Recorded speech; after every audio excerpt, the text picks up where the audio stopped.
ഒരു കൊച്ചു മിടുക്കൻ ഗൗതമിനെ പരിചയപ്പെടാനാണ്. ഒരു കൊച്ചു വിരലിൽ എങ്ങനെയാണ് ഇതെല്ലാം വഴങ്ങുക എന്ന് നമ്മളെല്ലാവരും അത്ഭുതപ്പെട്ടു പോകുന്ന വിധമാണ് ഗൗതമിന്റെ പിയാനോ വായന.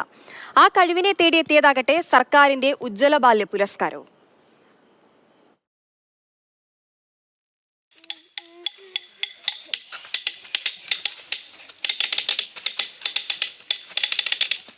വികാരങ്ങളുടെ ഭാഷയാണ് സംഗീതം.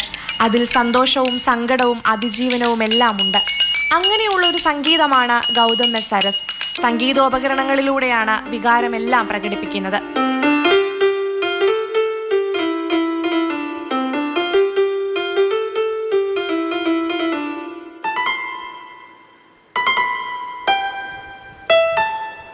പിയാനോയിലും ഡ്രംസിലും എല്ലാം വിസ്മയം തീർക്കുന്ന ഗൗതമിനെ തേടി വന്നത് സർക്കാരിന്റെ ഉജ്ജ്വല ബാല്യ പുരസ്കാരമാണ്. ഭിന്നശേഷി വിഭാഗത്തിൽ 6 മുതൽ 11 വയസ്സ് വരെയുള്ള പ്രായപരിധിയിലാണ് നേട്ടം.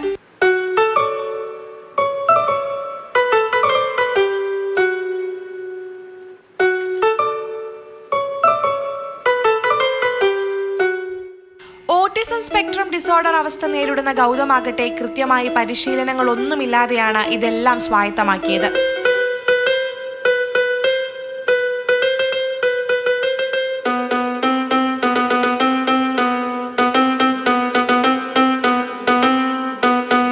എവിടെയും പഠിച്ചിട്ടില്ല. പിന്നെ എല്ലാം അവൻ തന്നെ കണ്ട് എന്ത് മ്യൂസിക്കിൻ്റെ എങ്ങനെ കണ്ടാലും മോൻ എന്തിലെങ്കിലും ഒന്ന് അത് താളം പിടിച്ച് അങ്ങനെ ഉണ്ടാക്കും. പിന്നെ യൂട്യൂബിൽ അമ്മയും മോനും കൂടിയാണ് പാട്ടൊക്കെ സെലക്ട് ചെയ്യുക. അപ്പോൾ അവർ പിന്നെ അങ്ങനെ 2-3 തവണ കേൾക്കും. പിന്നെ മോനത് ഇൻസ്ട്രുമെൻസിൽ നോക്കും. പിയാനോയിൽ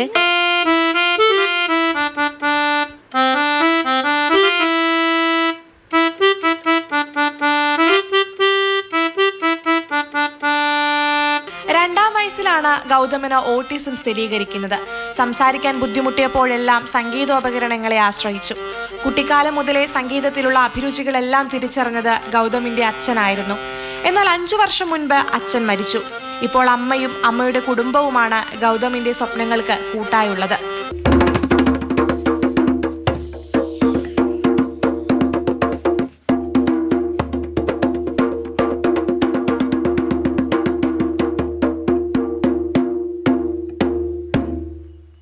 പിയാനോയും ഡ്രംസും മൗത്ത് ഓർഗനും തുടങ്ങി ഗൗതമിൻ്റെ ഈ കൊച്ചു വിരലിൽ ഒതുങ്ങാത്തതായി ഒന്നുമില്ല.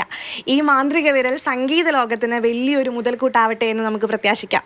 ക്യാമറമാൻ അരുൺ കിഷോറിനോടൊപ്പം CP അഖില, മാതൃഭൂമി ന്യൂസ്, കോഴിക്കോട്.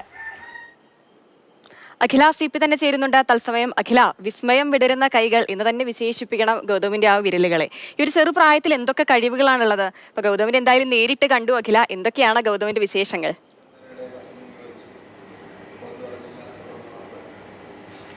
അതെ, നമ്മളെല്ലാവരെയും അത്ഭുതപ്പെടുത്തുന്നത് ഇത് തന്നെയാണ്. ഒരു 5ാം ക്ലാസ്സുകാരന്, ഒരു 10 വയസ്സ് മാത്രം പ്രായമുള്ള ഒരു ആൺകുട്ടി അവനെങ്ങനെയാണ് ഇത്തരത്തിൽ ഈ പിയാനോയിലും ഇത്തരത്തിൽ ഡ്രംസിലും എല്ലാം ഇങ്ങനെ ഇത്തരത്തിൽ മാന്ത്രികത തീർക്കാൻ സാധിക്കുന്നത് എന്നാണ് എന്നെ അത്ഭുതപ്പെടുത്തിയത്.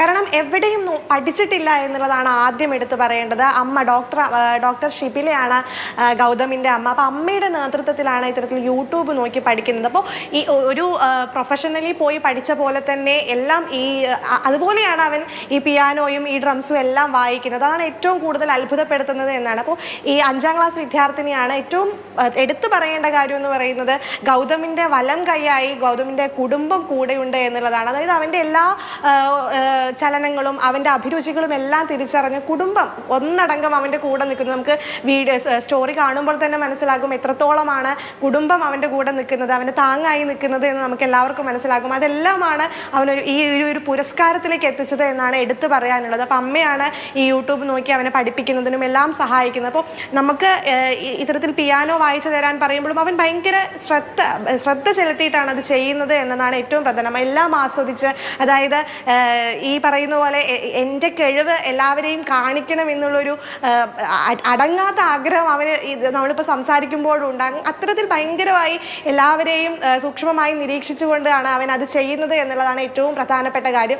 അപ്പോൾ ഇങ്ങനെ ഈ കുട്ടിക്കാലം മുതലേ 2 വയസ്സ് മുതലേ ഇവന് ഇത്തരത്തിൽ അഭിരുചികളുണ്ട് ഈ മ്യൂസിക്കിൽ. അപ്പോൾ എന്ത് കിട്ടിയാലും താളം പിടിക്കും. നമുക്കറിയാം, നമ്മൾ വീഡിയോയിൽ കണ്ടു, ചെറിയ ഗ്ലാസ് ഒക്കെ കൊണ്ടുവച്ചാലും അതിൽ താളം പിടിക്കുന്ന ഒരു സ്വഭാവം പണ്ടേ ഉണ്ടായിരുന്നു. അപ്പോൾ ഈ ചുമരിലും ഈ ഗ്ലാസുകളിലും മേശകളിലും ഒക്കെ കൊട്ടിയാണ് ഇവൻ ഇങ്ങനെ ഉപകരണങ്ങളിൽ അഭിരുചി ഉണ്ടെന്ന് കുടുംബം മനസ്സിലാക്കുന്നത്. അങ്ങനെ അച്ഛനാണ് അവൻ്റെ ഈ താല്പര്യം ആദ്യം മനസ്സിലാക്കുന്നത്. പക്ഷേ അച്ഛൻ 5 കൊല്ലം മുൻപേ മരിച്ചു. പക്ഷെ ഇപ്പോൾ കൂടെ അമ്മയാണുള്ളത്. നമ്മൾ ഈ സ്റ്റോറി എടുക്കാൻ ചെന്നപ്പോൾ അമ്മ അവിടെ കുടുംബത്തിന്റെ സപ്പോർട്ട് വലിയ രീതിയിൽ ഗൗതമിന് ലഭിക്കുന്നുണ്ട്. ആ സപ്പോർട്ട് തന്നെയാണ് എല്ലാ കാലത്തും വേണ്ടത്. അപ്പൊ ഗൗതമിന് എന്തായാലും എല്ലാവിധ ആശംസകളും, കൂടുതൽ ഉയരങ്ങൾ കീഴടക്കാൻ കഴിയട്ടെ. ശരി.